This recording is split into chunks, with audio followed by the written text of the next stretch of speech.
All right, so this will be a short video. I didn't even erase anything.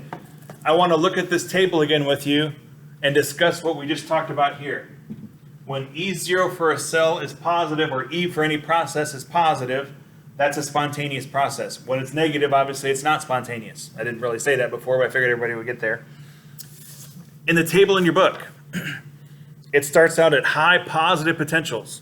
So it's things like reducing fluorine, reducing cobalt 3+, some of the permanganates and things like the highly oxidized stuff that wants to be reduced.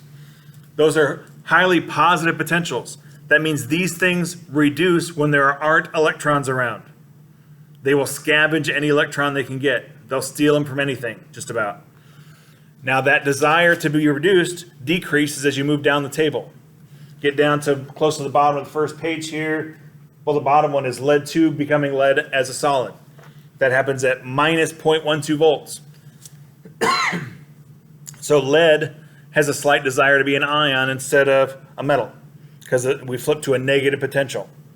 And that keeps decreasing down in the second page of values here. In the second page of values, we've got tin 2+ going to tin solid at the top at minus 0.14. And we get down to the bottom, lithium becoming lithium solid, Li plus going to Li as a solid, happening at minus 3.05 volts.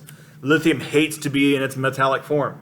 It will be in its ion form anytime it has the chance. You have to force it to become a solid by pushing electrons at a clip of minus 0.305 volts, minus 3.05 volts.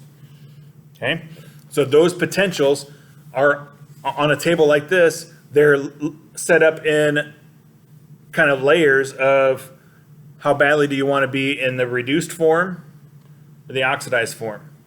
Okay, the stuff that wants to be reduced is at the top, high potentials. The stuff that wants to be oxidized at the bottom with large negative potentials. So when you're just comparing one to the other, you can look at this. Some teachers will call it an activity series of reactivity. So if something's below it, it will oxidize something that's above it. Okay? But when you look at the table here, you need to be able to recognize that something that reduces at a positive potential means it does not want to be reduced, does not want to be oxidized. The reduction is spontaneous.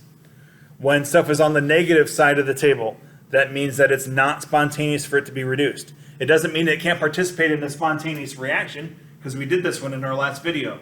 This one is a not spontaneous reduction, but that's okay because we ended up doing oxidation with it.